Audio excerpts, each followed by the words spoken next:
श्री हनुमान जी महाराज के बल का तो कोई पार नहीं। रावण बड़ा बलवान। एक दिन रावण हनुमान जी से बोला कि हमारी आपकी लड़ाई हो जाए। हनुमान जी बोले तैयार, पर फैसला कैसे होगा? बड़ी देर तक लड़ाई होगी, तुम भी बलवान और हम पर भी राम जी की कृपा है। रावण बोला लंबा वाला युद्ध नहीं, एक एक मुक्के का युद्ध, एक मुक्का मैं मारूंगा, एक तुम मारो। हनुमान जी ने कहा हम तैयार हैं। रावण पहले मुक्का तुम ही मारो। रावण बोला मैं क्यों, तुम क्यों नहीं? हनुमान जी बोले इसलिए कहीं हमने पहले मुक्का मार दिया तो पता नहीं तुम्हारी वारी आती भी है कि नहीं, तुम्हारी मन की मन में ही रह जाएगी, इसलिए पहले तुम ही। रावण ने पूरी शक्ति से मुक्के का प्रहार किया, पर तुलसीदास जी कहते हैं जान उठे कि कभी भूमि न गिरा। हनुमान जी घुटने के बल वीरासन में बैठे रहे, कुछ नहीं बिगड़ा। और रावण अपनी 20 आंखें बार बार बंद करे, फिर खोले, फिर। हनुमान जी ने कहा कि आश्चर्य मत करो, हम स्वस्थ हैं, पर अब तुम तैयार हो जाओ। रावण बोला तैयार ही हैं और कर भी क्या सकते हैं। हनुमान जी ने पूरी शक्ति से हाथ ऊपर उठाया मुक्के के रूप में। घबरा गए ब्रह्मा जी, शंकर जी। ब्रह्मा जी बोले रोको, कहीं मुक्का गिर गया और रावण मर गया तो राम जी का तो पूरा प्रोग्राम ही फेल हो जाएगा। उनकी रामायण पूरी होने दो, तुलसीदास जी की और लीला राम जी की पूरी होने दो। अब हनुमान जी हाथ नीचे करें, आवे ने ऊपर देखा तो ब्रह्मा जी हाथ जोड़े थे कि दया करो। हनुमान जी बोले तो थोड़ा सा स्वाद तो चखा देना चाहिए। तुलसीदास जी कहते हैं कि रावण साधारण वीर नहीं है, जो 10 शीस मही धर ईस को 20 भुजा खुली खेलने हारो। और उस पर जब हनुमान जी ने प्रहार किया तो सो हनुमान हन्यो मुठिका, तो रावण को ऐसे लगा कि गिरिगो गिरिराज जो गाज को मारे हो, जैसे गिरिराज हिमालय पर वज्रापात हुआ हो। रावण धरती पर गिर गया, मूर्छित रहा बड़ी देर तक। बड़ी देर में आंख खुली तो बोला बड़े बलवान हो। हनुमान जी बोले बल तो इन्होंने देखने नहीं दिया, ब्रह्मा जी और शंकर जी ने। बल तो तब होता जब तुम बताने के लिए बचते ही नहीं। गोस्वामी जी लिखते हैं कपिबल विपुल सराहन लागा। हनुमान जी के बल की सराहना रावण करता है और किसी की नहीं करता। तुलसीदास जी उसी बात को कहते हैं रामदूत अतुलित बलधामा। परिचय रामदूत के रूप में और महिमा अतुलित बलधाम के रूप में। जब से हनुमान जी की पूंछ के द्वारा रावण की लंका जल गई तो उसने हनुमान जी की पूंछ को अपनी मूंछ से जोड़ लिया कि इस बंदर की पूंछ ने तो हमारी मूंछ नीची कर दी। वो सोए जागे तो हनुमान जी की पूंछ दिखे उसे, आंख बंद करे तो पूंछ दिखे। परेशान हो गया। और रावण को हनुमान जी की पूंछ सहन नहीं हो रही थी। पूंछ माने प्रतिष्ठा। पर रावण ने सोचा कि इस बंदर को पकड़वाएं। 4 तरह की सेनाएं भेजी। हाथी पर सवार सैनिक, घुड़सवार, रथी और पैदल। और चारों सेनाओं ने हनुमान जी को चारों तरफ से घेरा। लक्ष्मण जी को चिंता हुई।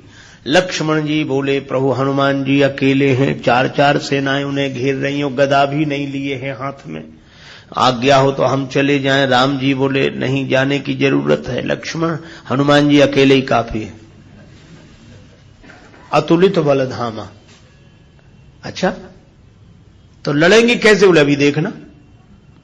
और सच में लड़ाई शुरू हुई। चारों सेनाओं ने इकट्ठे होकर आक्रमण किया हनुमान जी को चारों तरफ से घेर कर। पर वारे बजरंग बली अतुलित बलधामम, वीर बजरंग बली ने जिस समय छलांग लगाई और ऐसी छलांग लगाई पवन के वेग को लज्जित करते हुए वीर बली बजरंग ने कि हाथी पर पहुंच गए। हाथी पर सवार सैनिक को नीचे गिरा दिया और पलटी खाकर विशाल रूप बनाकर हाथी को ही हाथों में उठा लिया।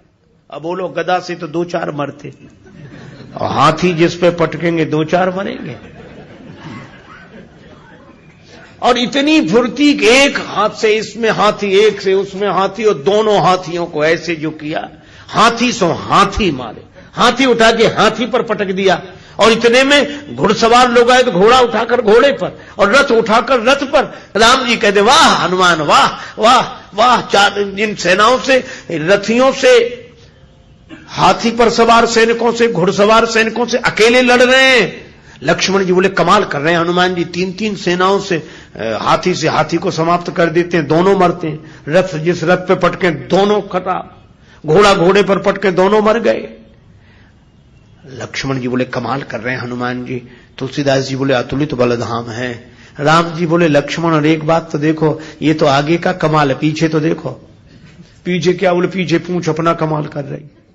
जो चक्कर में पड़ा, लपेटा पटका साफ किया, फिर दूसरे के लिए तैयार। और पूंछ की लंबाई निश्चित हो तो आदमी सोचे कि इस एरिया में मत जाना, खतरा है, पर ये पूंछ बढ़ भी जाए और घट भी जाए। कवितावली में रावण सोच रहा था सेनाएं इकट्ठी गई है तो बंदर को पकड़ के लाएंगी। एक बंदर 4 सेनाएं, न तो सेनाएं लौटी, संवाददाता लौटे, समाचार देने वाले। रावण ने कहा बंदर कहां है? संवाद देने वाले बोले बंदर तो वहीं।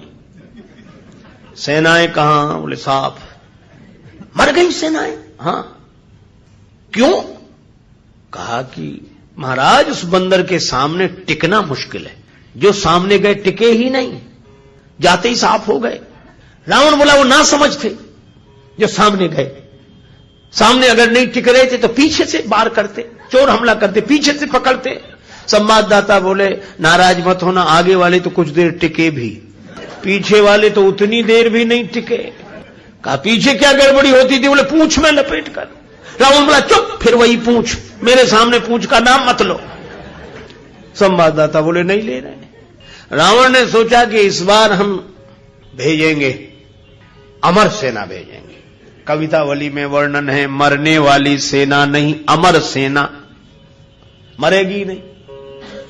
राम जी के दल में गुप्तचरों से समाचार पहुंचा कि अमर सेना आ रही है। विभीषण जी बड़े चिंतित हुए, राम जी चिंतित हुए, अमर हैं तो मरेंगे नहीं। और राम जी बोले हमारी प्रतिज्ञा कैसे पूरी होगी? निश्चरहीन करऊं मही, और ये है अमर। हनुमान जी को पता लगा। हनुमान जी बोले प्रभु चिंता मत करो, दास को आज्ञा दो, कल एक नहीं बचेगा।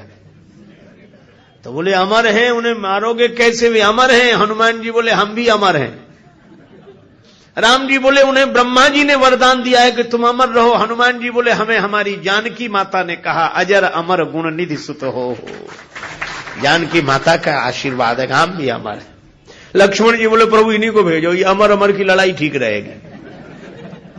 दूसरे दिन आई अमर सेना, हनुमान जी लड़े ही नहीं उनसे, सामने गए। किसी ने हनुमान जी से कहा लड़ते क्यों नहीं, ये अमर सैनिक सामने खड़े। हनुमान जी बोले पहले से पता है कि इन्हें मरना नहीं है, तो जिन्हें मरना ही नहीं है उनसे लड़ने से क्या फायदा, तो कुछ तो करो। हाँ कुछ करते। और हनुमान जी ने क्या किया? कवितावली में वर्णन है। हनुमान जी के दाव में पड़े। हनुमान जी ने बड़ी लंबी